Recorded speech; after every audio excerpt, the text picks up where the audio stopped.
Alhamdulillah, alhamdulillahi rabbil alamin. Nahmaduhu wa nasta'inuhu wa nastaghfiruh wa na'udzu billahi min sururi anfusina wa min sayyiati a'malina. Man yahdihillahu fala mudilla lahu wa man yudlilhu fala hadiya lahu. Ashhadu an la ilaha illallah wahdahu la syarika lah wa ashhadu anna Muhammadan abduhu wa rasuluhu la nabiyya ba'dah. Allahumma salli ala sayyidina Muhammad wa ala ali sayyidina Muhammad. Subhanaka la ilma lana illa ma 'allamtana innaka antal alimul hakim. Rabbi shrah li sadri wa yassir li amri wahlul 'uqdatam min lisani yafqahu qawli. Yang sama-sama kita hormati para alim, para ulama. Ada Pak Imam kita, Pak Ustadz Irwansyah SPDI. Yang sama-sama kita hormati Bapak-bapak DKM Masjid Al-Hikmah Bengkong Kodim RW 05 yang kebetulan alhamdulillah malam ini hampir lengkap semua. Hampir lah. Pak Ketua, Pak Wakil Ketua, Pak Humas, Pak bagian PHBI, hampir rata-rata lengkap. Bendahara, sekretaris. Mudah-mudahan semua pengurus sehat walafiat insyaallah, amin ya rabbal alamin. Yang sama-sama kita hormati Ibu RW yang nampaknya makin muda terus saya tengok, yang nengok saya makin muda, kalau orang lain tidak tahu. Ya kan? Mata orang beda-beda. Yang sama-sama kita hormati Bapak RT, Ibu RT yang ada di lingkungan RW 05 dari RT 1 sampai RT 5, ya Pak. Nah, yang sama-sama kita hormati Ketua Majelis Ta'lim Al-Hikmah beserta seluruh jamaahnya. Yang sama-sama kita hormati Kepala TPQ Al-Hikmah beserta Dewan Guru, para ustadz, para ustazah, serta seluruh bapak-bapak, ibu-ibu, dan anak-anak kami semua yang hadir pada malam hari ini. Terkhususnya lagi Bapak Masyuri, betul Pak? Masyuri atau Masuri? Lupa saya nih. Beliau juga datang dari Bengkong Harapan. Mudah-mudahan kita semua yang hadir malam ini diberkahi dan dimuliakan oleh Allah Subhanahu wa taala. Amin ya rabbal alamin. Bersyukur kita kepada Allah dengan ucapan alhamdulillahi rabbil alamin. Bersolawat kepada Rasulullah sallallahu alaihi wasallam. Allahumma salli ala sayyidina Muhammad wa ala ali sayyidina Muhammad. Bapak Ibu serta anak-anak kami, remaja-remaja Islam, anak-anak TPQ yang dimuliakan oleh Allah Subhanahu wa taala. Sebenarnya kalau saya pikir-pikir kadang, apa tak bosan orang Bengkong Kodim dengar saya ceramah? Betul Pak? Saya lagi gitu ya. Subuh Sabtu, Ahad subuh, malam Senin, malam Jumat. Tapi mudah-mudahan majelis-majelis ilmu di masjid kita ini dalam rangka memakmurkan rumah Allah senantiasa dapat istiqomah. Amin. Amin ya rabbal alamin. Cuma di awal-awal ibu-ibu, bapak-bapak, terus terang saya mohon maaf nanti kalau seandainya kurang lucu, karena kalau mau lucu manggilnya komedian bukan ustaz. ya, bukan ustaz. Bapak Ibu yang dimuliakan dan dirahmati Allah Subhanahu wa taala.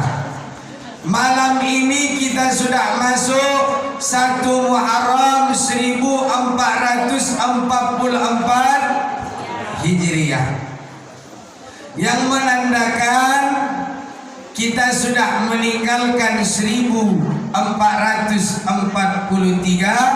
Hijriah. Tak terasa Bu, tak terasa. Baru lagi rasanya Muharram dan Muharram lagi. Ya. Baru lagi rasanya Muharram, sudah Muharram lagi.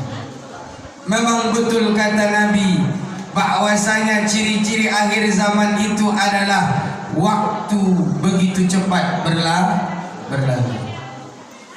Bapak Ibu yang dimuliakan dan dirahmati oleh Allah Subhanahu wa taala. Tema kita sebagaimana yang disampaikan tadi dan yang tertulis di baliho, di spanduk, kita insya Allah tak lari daripada itu, yang dimana yang pertama tingkatkan takwa, lalu yang kedua mantapkan akhlak mulia, lalu yang ketiga apa itu? Kuatkan tali persaudaraan antar sesama. Berarti 3 aja Bu. Berapa Bu? 3, tak banyak ya. Nanti banyak-banyak mubazir. Ditanya bapak, Bu, tadi pengajian di masjid, ya, apa judulnya? Aku tak tahu, pokoknya Ustaz tuh bekecet aja kita dari atas tuh, katanya. Bapak Ibu yang dimuliakan dan dirahmati oleh Allah Subhanahu wa taala. Tadi pertanyaan daripada Pak Ketua sama anak-anak nih. Terkait yang pertama tadi, apa pertanyaannya Bu? Anak-anak remaja, apa tadi pertanyaan pertama?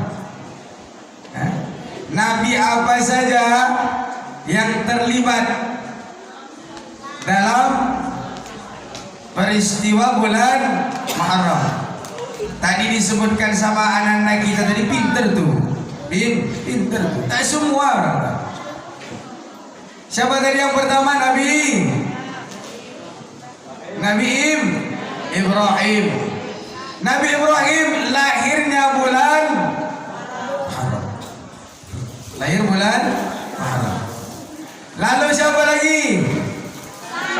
Nabi Musa. Kenapa Nabi Musa?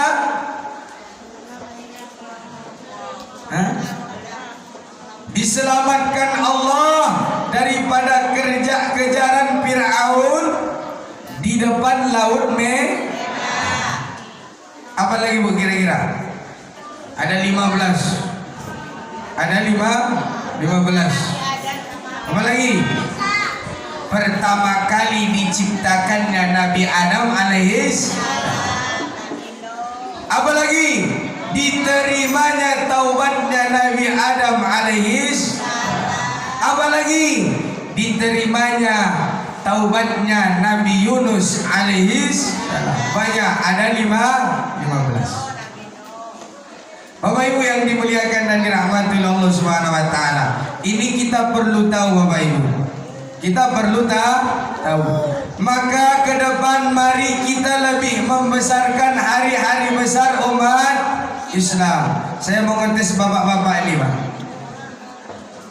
Nama-nama kalender Islam nih Pak. Nama-nama bulan dalam Islam. Yang pertama bulan bapak-bapak, bukan ibu. Ya, bapak-bapak dulu. Yang pertama bulan Muharram. Yang kedua mulai sepi sudah. Safar. Setelah itu Rabiul, Jumadil. Enak betul, akhir awal gitu. Awal yang duluan. Habis itu Rajab. Setelah itu Sya'ban. Jangan Syawal, cepat betul. Belum lagi Ramadan. Rajab, Sya'ban, Ramadan, Syawal. Setelah itu Zulqa'dah, dan yang terakhir bulan Zulhijjah. Kita harus tahu nama-nama bulan dalam Islam. Pertanyaannya, tapi ini nggak ada duitnya. nggak ada duitnya. Kapan pertama kali tahun Hijriah ditetapkan sebagai kalender Islam? Ada yang tahu? Hah? Kapan? Ada yang tahu? Tiap tahun peringatin. Ada yang tahu? Pertama kali tahun Hijriah ditetapkan itu pada masa Sayyidina Umar bin Khattab. Kenapa? Karena datang surat. Surat apa? Bukan surat cinta. Bukan surat cinta. Karena kalau orang dulu pakai surat tapi isinya surat. Ya, pokoknya surat lah ya. Di masa Sayyidina Umar datanglah surat, lengkap tanggalnya, lengkap bulannya, lengkap tahunnya.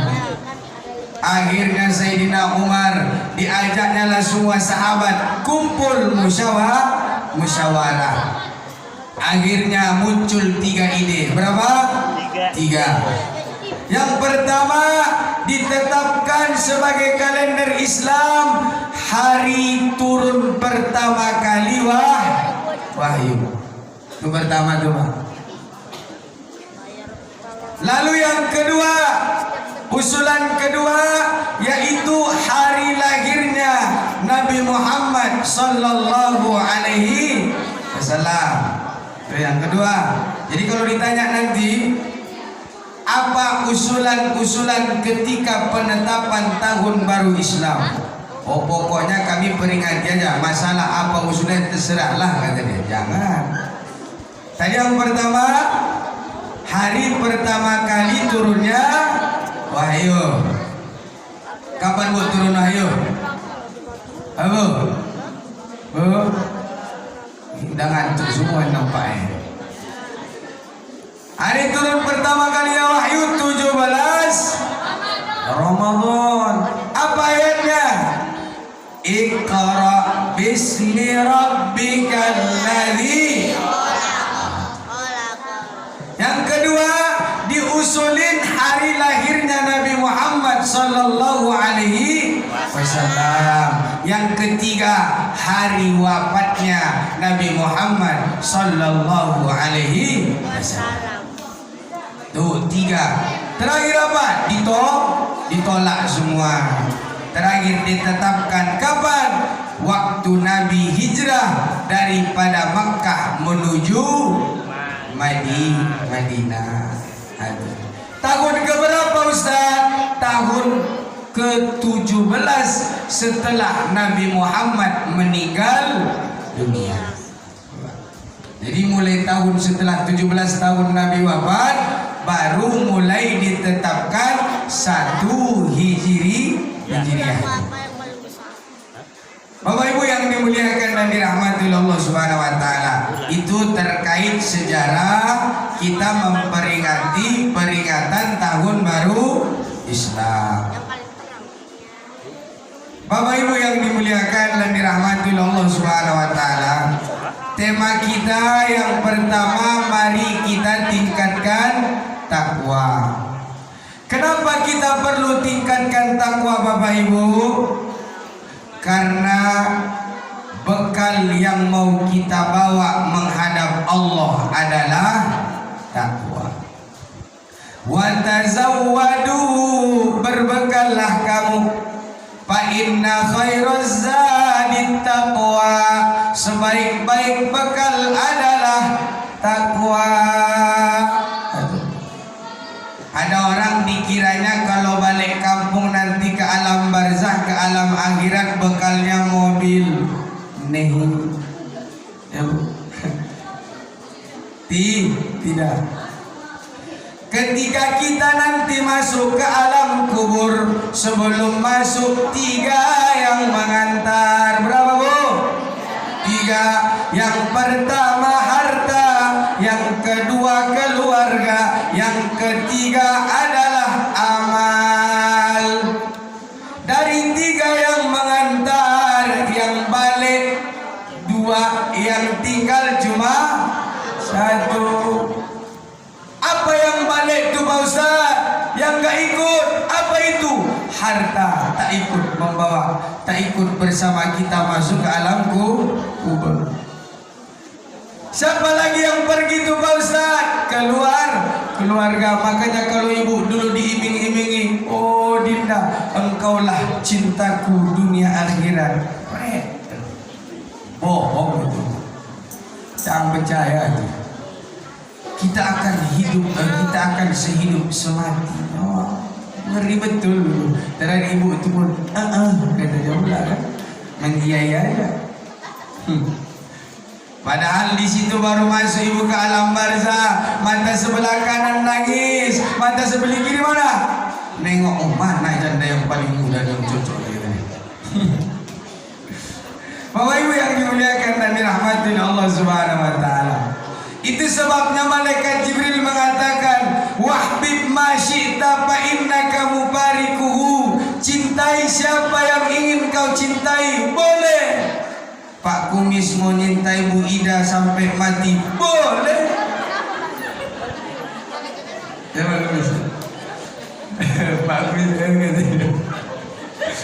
boleh tak? Boleh. Tapi Pak Kumis harus tahu, fa innaka mubarikuhu, lambat laun bakal bisa. Ya, jangan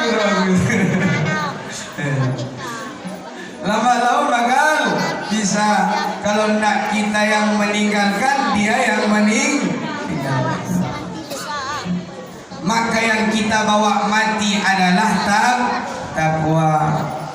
Makanya Allah berkata Bapak Ibu, inna akramakum indallahi atqakum. Sesungguhnya yang paling mulia di antara ustaz, di antara jamaah, di antara pejabat, di antara rakyat biasa adalah takwa. Bukan mentang-mentang ustaz dah jelas masuk surga, belum tentu. Justru dalam hadis Nabi dikatakan, justru bisa jadi ustaz pertama kali masuk neraka. Oh, kuat betul Bang Ibu, neraka katanya. Suka betul Bang Ibu saya masuk neraka nampaknya. Ya. Masuk neraka. Kenapa? Karena bisa jadi ketika ditanya oleh malaikat, engkau dulu belajar di dunia, ngajar ceramah di mana-mana, tujuannya apa? Karena Allah. Kadzabta, kamu berdusta, kamu berbohong. Kamu ceramah supaya dapat amplop habis ceramah katanya. Saya pun terus ceramah dapat amplop juga nanti. Ada amplop yang begitu. Akhirnya balik ada amplop. Amplopnya ada ustaz, isinya ada katanya. Sama aja tuh. Bapak Ibu yang dimuliakan dan dirahmati Allah Subhanahu wa taala. Jadi yang membedakan kita di sisi Allah ini takwa. Mau yang hidungnya pesek, mau yang hidungnya mancung, mau yang badannya putih, mau yang hitam, mau yang rambut keriting lurus, sama semua di hadapan Allah. Sama. Makanya ibu-ibu yang pernah haji, bapak-bapak yang pernah ibadah haji, tengok tuh di saat wukuf di padang Arafah, lengkap di situ. Yang putih cuma giginya ada, ya, lengkap di situ. Yang keritingnya macam Indomie Supermi ada, lengkap di situ. Tapi mana yang paling mulia tadi? Atqakum, yang paling takut kepada Allah. Itu sebabnya dalam hadis Nabi disebutkan, innallaha la yanzuru ila ajsamikum. Sesungguhnya Allah tidak melihat bagaimana fisik kita, kata dia. Walaupun mungkin Pak Nas gagah ganteng, apakah sudah jamin masuk surga? Belum tentu, tapi insya Allah masuk surga. Tetap sikit yang aminin Bang.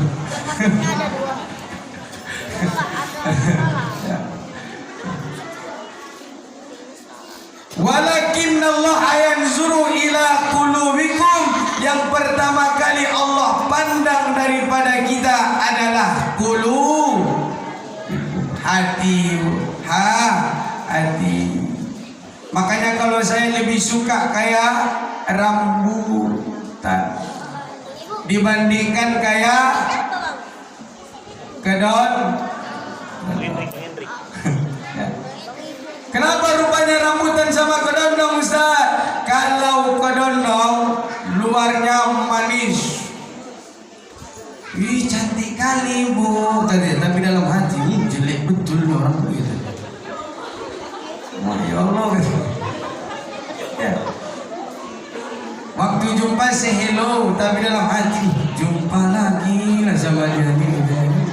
Ya. Luarnya mulus, tapi dalamnya ya Allah. Ya. Tapi orang sekarang suka yang demen begitu. Ditengok dari belakang, mak bonding tuh perempuan. Oh, cantik gitu dia kan. Pas tengok depan lari kawan tuh langsung. Rupanya apa? Bencong. Rupanya bencong. Bapak Ibu yang dimuliakan dan dirahmati Allah Subhanahu wa taala. Jadi yang pertama kali dipandang Allah daripada kita ini hati. Itu sebabnya Agi bilang, jagalah hati, jangan kau nodai, bersihkan hati cahaya ilahi. Letaknya di hati. Setelah hati itu apa? Walakinnallaha yanzuru ila qulubikum, baru wa a'malikum, baru amal kita. Ibu-ibu, bapak-bapak, remaja-remaji yang dimuliakan oleh Allah Subhanahu wa taala. Jadi di tahun baru Islam nih, mari sama-sama kita tingkatkan takwa. Kita tingkatkan takwa itu. Apa itu takwa Ustaz? Ada yang tahu takwa? Aku kenal Pak Ustaz, Pak takwa tetangga sebelah rumah itu beda tuh. Bukan.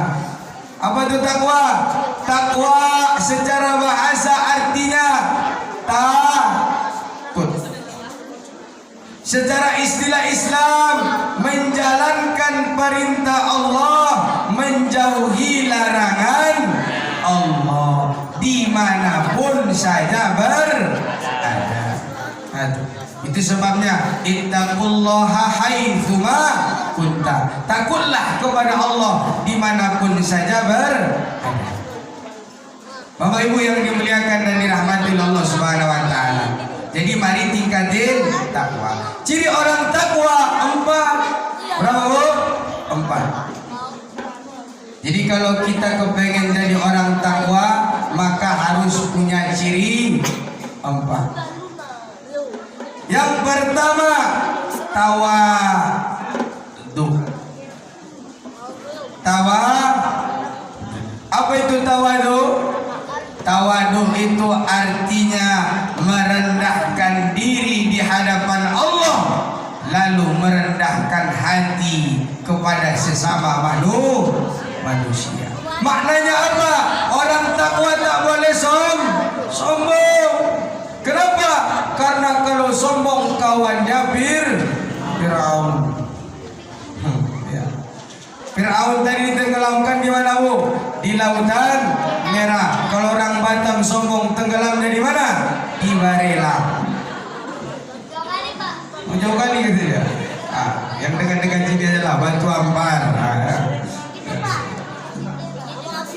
Batu Ampar.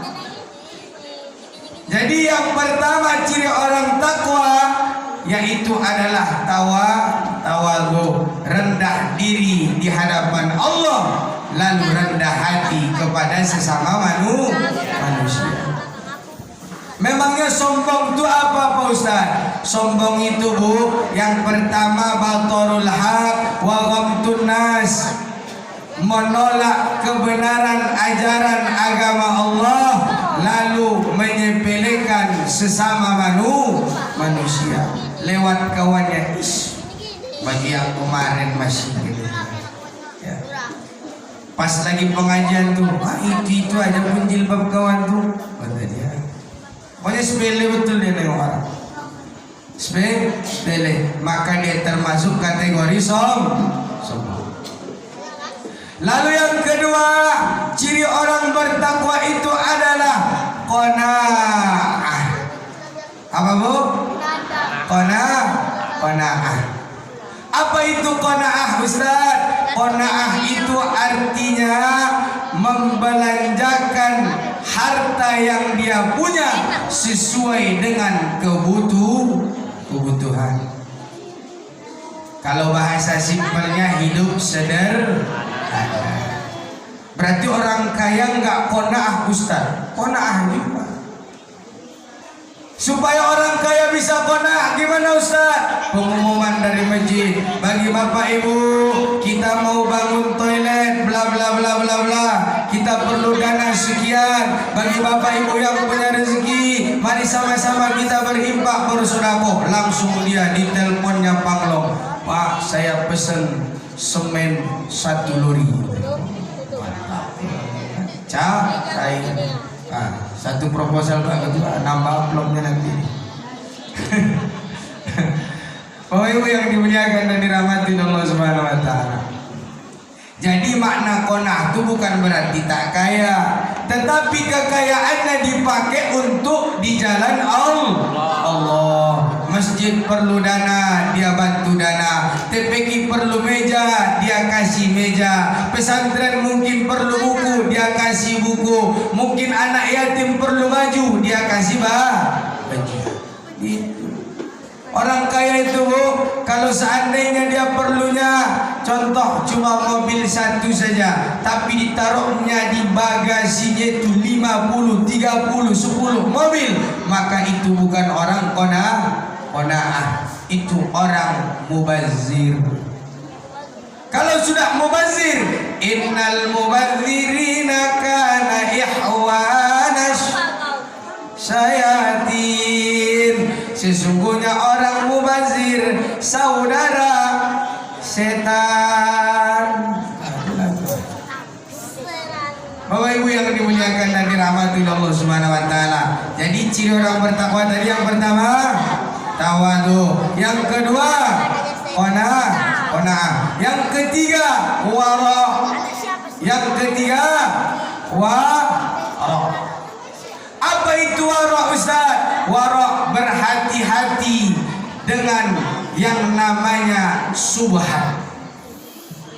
Berhati-hati dengan yang namanya subhat. Apa itu subhat Ustaz? Remang-remang. Ya. Remang. Contoh kan kalau kayak di kita ini kita sering dengar warung remang. Ya, warung remang. Pas ditengok tadi dikira orang laki apa perempuan, rupanya laki. Pokoknya remang-remang lah tuh. Ya. Tidak jelas. Yang tak jelas saja dia tak mau, apalagi yang sudah jelas. Maka orang bertakwa pasti punya sifat wara. Dia cuma mau memakan apa yang sudah ditetapkan halal.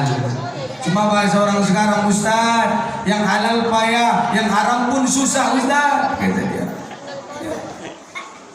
Yang halal tu payah Ustaz, apalagi yang haram. Haram pun susah juga sekarang. Tetapi kita tetap harus berhati-hati. Macam ibu-ibu, kalau dikasih duit sama laki, tanya tuh.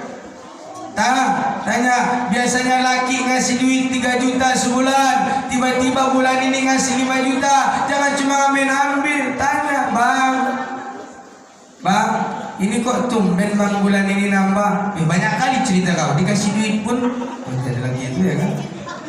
Dikasih duit salah, nggak dikasih duit salah, kata dia.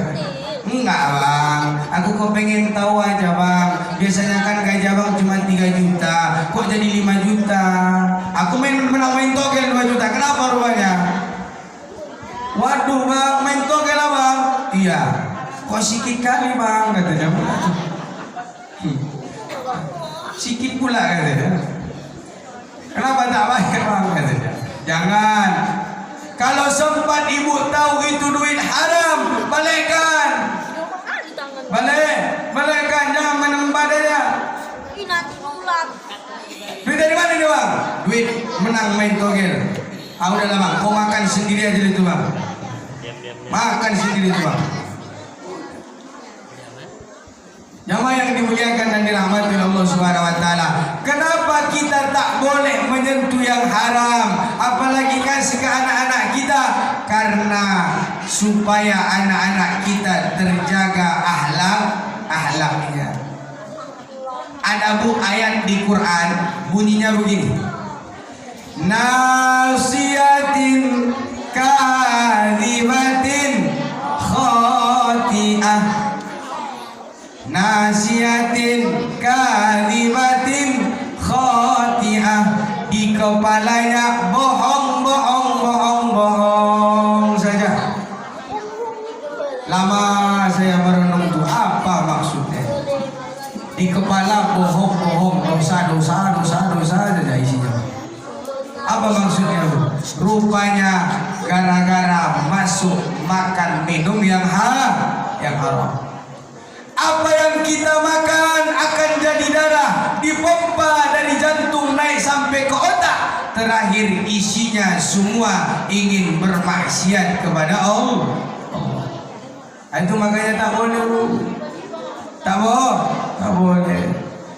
Bapak Ibu yang dimuliakan dan dirahmati Allah Subhanahu wa taala.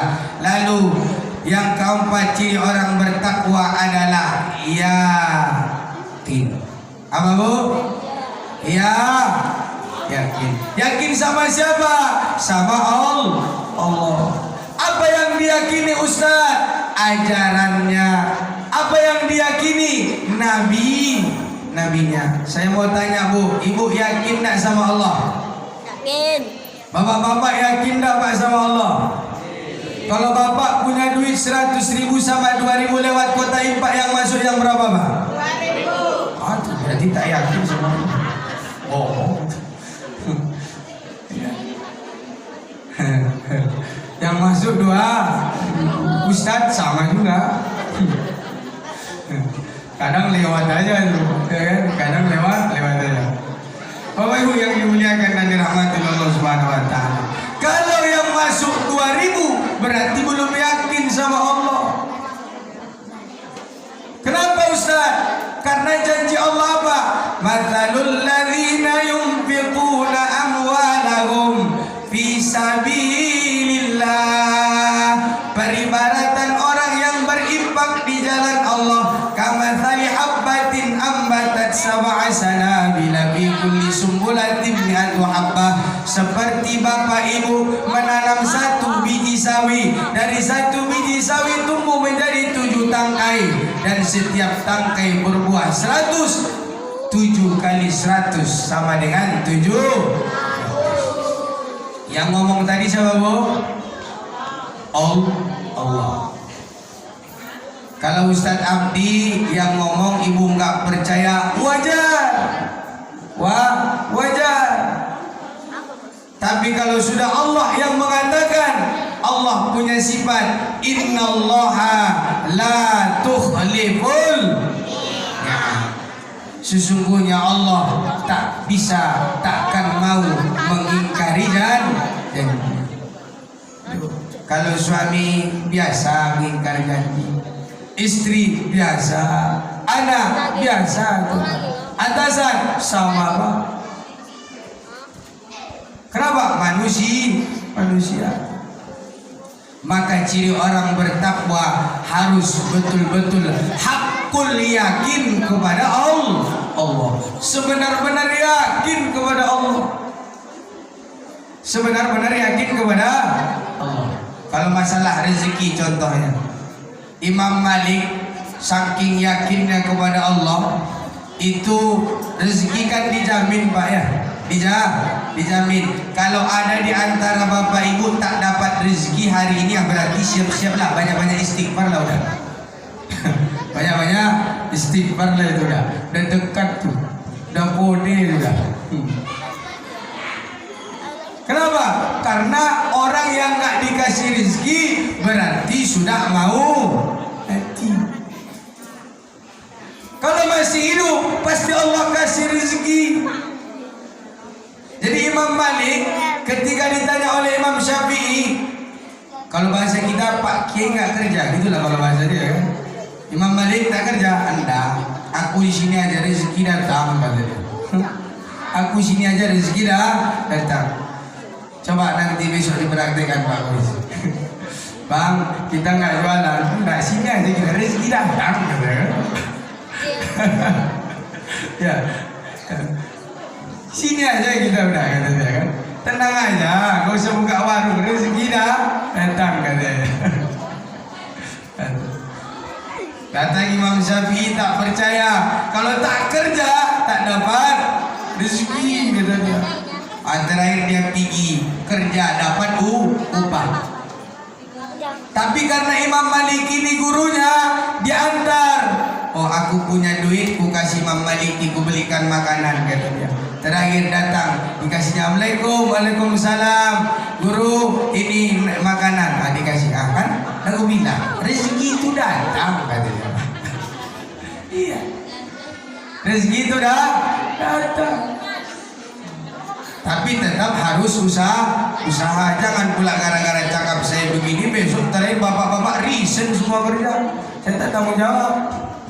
Kenapa abang tak kerja lagi? Kata Pak Ustadz tadi malam rezeki datang katanya. Terakhir awak di demo dari Bengkong bersama ibu-ibu. Bapak ibu yang dimuliakan dan dirahmati Allah Subhanahu Wa Taala. Jadi ciri bertakwa itu berapa? 4. Tawadu, qanaah, wara, yakin kepada Allah. Yakin pada Allah. Nah, lanjut kita yang kedua. Waktu 20 menit maksimal. Maksimal lebar. Yang kedua, mari kita mantapkan akhlak mulia. Jadi sebagaimana kata Pak Ketua tadi, orang bertakwa pasti punya akhlak. Kenapa? Karena namanya sudah takut. Sudah takut. Macam ibu-ibu ya, atau bapak-bapak lah lebih simpel. Aurat laki-laki itu sampai mana Pak batasnya? Pusat sampai lutut. Pernah nggak bapak sholat cuma pakai celana dari pusat sampai lutut? Kalau bukan karena terpaksa. Pernah nggak Pak? Enggak.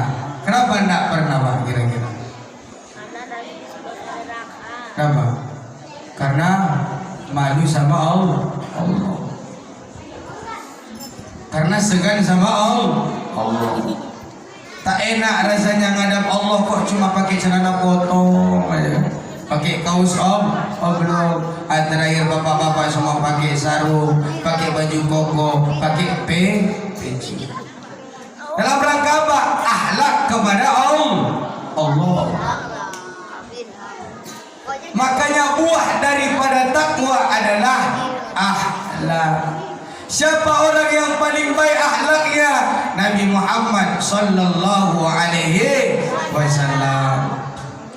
Kira-kira Bu, mana lebih mulia? Orang berakhlak tapi ilmunya sedikit dibandingkan orang ilmu banyak tapi sedikit akhlak? Nah Bu, Ibu lebih suka contoh nih, ada pemuda ganteng, dua-duanya ganteng. Yang satu kaya, ya, punya pendidikan doktor contohnya, SD, S3, tapi akhlaknya kurang. Sedangkan yang satu dia cuma tamat, macam kata Pak Ketua tadi, doktor juga, tapi doktor setara SMA, ya. S3 juga, SD, SMP, SMA, ya. Dia miskin tapi akhlaknya baik, patuh sama orang tua, hormat sama anak muda saya. Kira-kira Ibu pilih mana? Kaya kata Bunda Lili itu. Itulah dia. Kaya kata dia.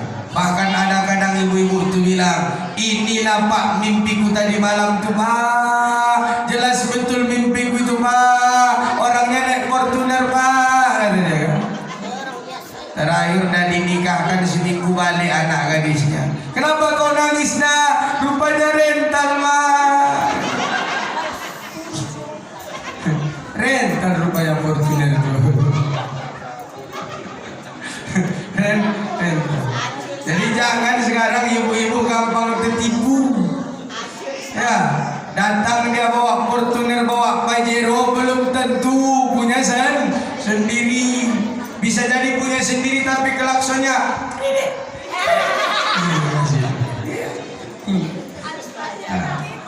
Bapak Ibu yang dimuliakan dan dirahmati Allah Subhanahu wa taala. Jadi yang ditengok itu akhlak. Kenapa? Karena kata Nabi, man la adalahu man la adabalahu la ilma lahu. Orang yang tak punya adab, tak punya sopan santun, tak punya toto kromo kata orang Jawa, itu la ilma lahu, sesungguhnya tak punya ilmu. Tak punya ilmu. Kenapa? Al-adab fawqal ilmu. Yang paling simpel di masyarakat kita apa? Akhlak Pak Ustaz. Akhlak yang paling simpel yang harus kita terapkan di masa 1444 Hijriah ini apa? Yang muda hormati yang tua sayangi yang muda. Itu aja Bu, simpel aja udah. Ya, yang tua sayangi yang muda. Yang muda hormat sama yang tua. Tapi hormatnya bukan hormat gerak, bukan. Tapi hormatnya dalam arti menghargai yang lebih tua. Kalau ngomong sama orang tua bagaimana? Wa qul lahuma qawlan karima. Berkatalah yang baik-baik saja. Itu kalau yang muda sama yang tua. Yang tua pun sama, ketika yang muda salah jangan diamuk, jangan dimarah, jangan dicaci maki. Tugasnya yang tua ngayomi. Akhlak yang paling simpel di tengah masyarakat kita adalah yang tua sayangi yang muda hormati yang tua. Selesai itu. Serajin apapun sholat kita Bapak Ibu ini terus terang. Serajin apapun kita baca Quran, serajin apapun kita sholat, serajin apapun kita puasa, tapi kalau kita tidak hormat sama orang tua, baik itu ibu kandung kita, guru kita, kakak kita, abang kita, tetangga kita yang lebih tua umurnya daripada kita, maka laisa minna kata Nabi, bukan umatku kata. Kenapa? Karena Nabi Muhammad itu Pak dipuji Allah bukan sholatnya. Padahal kalau Nabi sholat Nabi sholat sampai kakinya bengkak. Saking apa? Lamanya sujud. Kalau kita bengkak tapi asam urat, bengkak juga. Tapi gula, iya, bengkak juga memang. Tapi kalau Nabi bengkaknya saking lamanya sujud. Tapi apakah Allah memuji Nabi karena saking lamanya sujud kakinya bengkak? Tidak.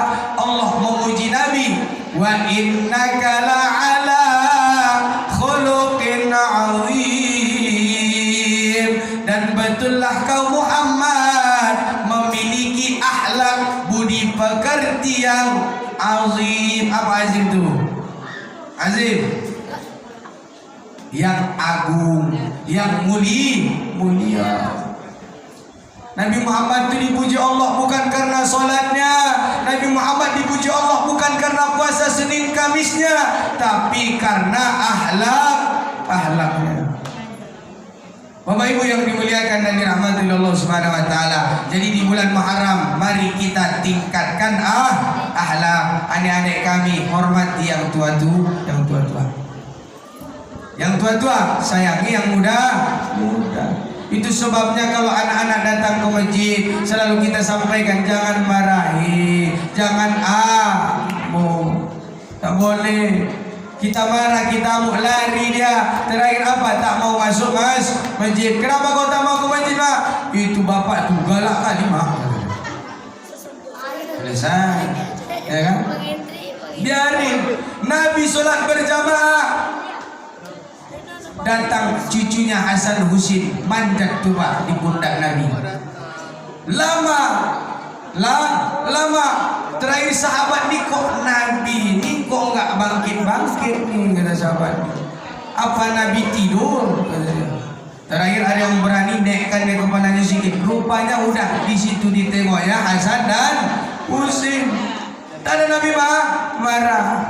Tak ada Nabi marah. Begitulah akhlak Rasulullah Sallallahu Alaihi Wasallam. Nabi bu dilempar orang kotoran, Nabi senyum. Ya. Kalau kita gimana Pak? Mau dites? Ya.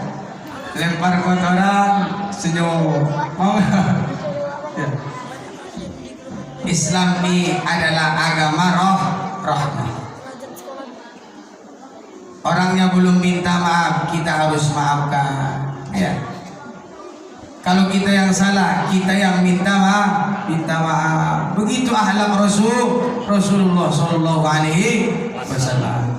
Lalu yang terakhir, supaya kita makan, aku pun dah lapar masalahnya. Dari pagi belum makan lagi. Ya betul, dari pagi belum makan dia. Makanya nanti 3 porsi nampaknya dibalas dendam. Habis kata dia. Takut dia langsung. Bapak Ibu yang dimuliakan dan dirahmati Allah Subhanahu wa taala, yang terakhir, kuatkan tali persaudaraan antar sesama. Kita ini Bapak Ibu, kata Nabi, ini hadis yang menyenangkan sajalah contohnya. Siapa yang ingin dipanjangkan umurnya, ya, kata Nabi nih, bukan kata saya. Siapa yang ingin dipanjangkan umurnya, pengen panjang umur nggak Pak? Pengen nggak? Pengen, ya.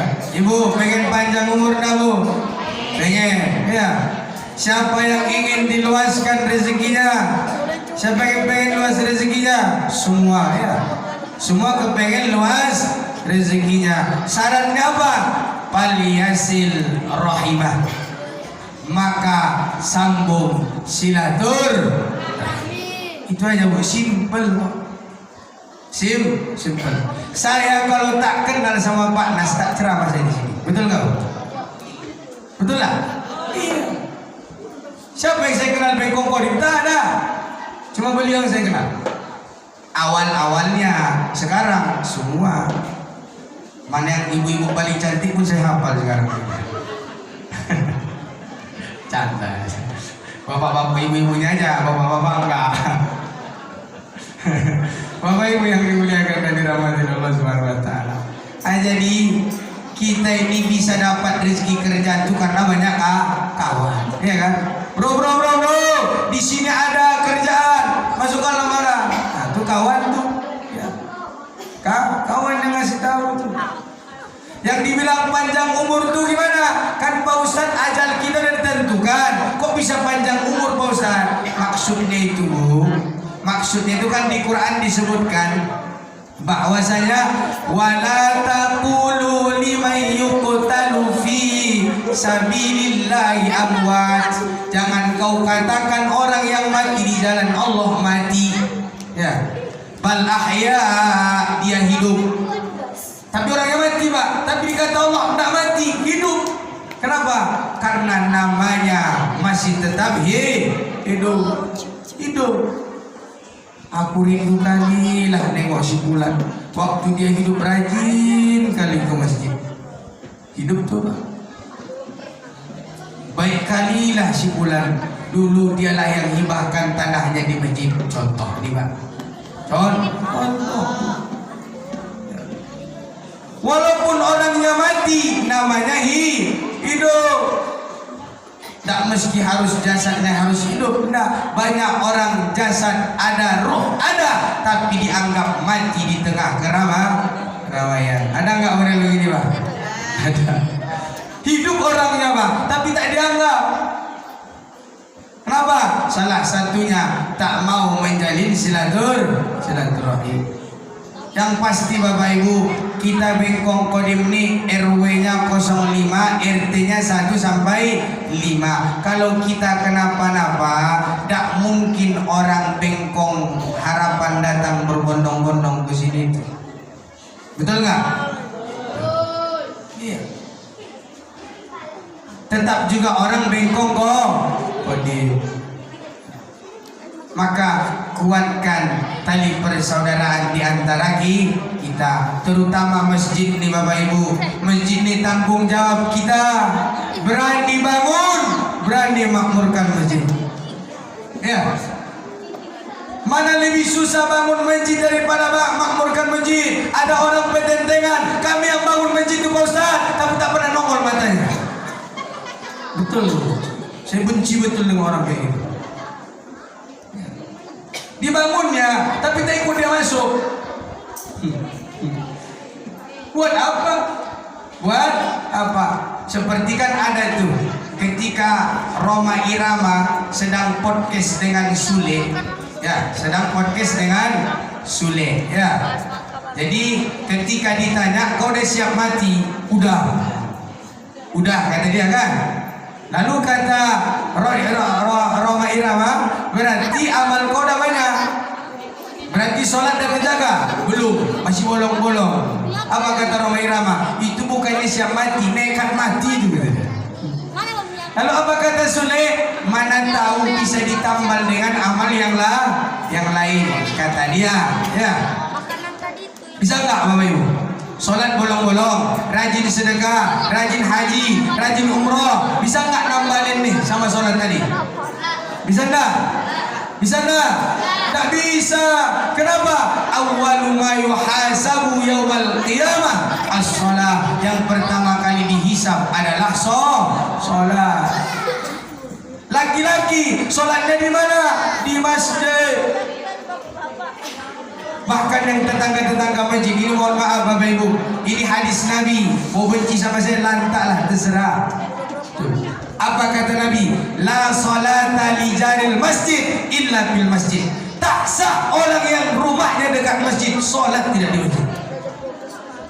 Dia bilang itu siapa? Nabi Muhammad sallallahu alaihi wasallam.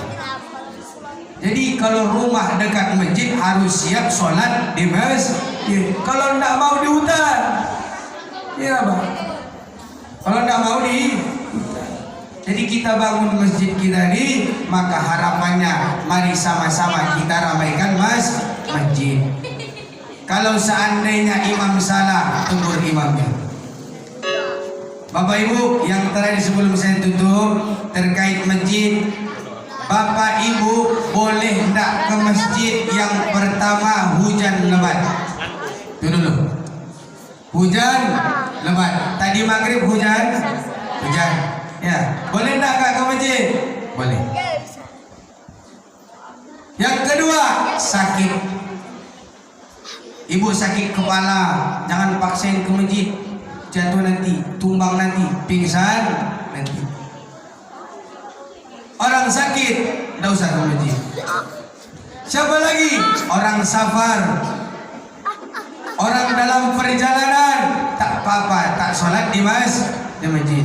Selebihnya Bapak Ibu, khususnya yang bapak-bapak, sholatnya di masjid.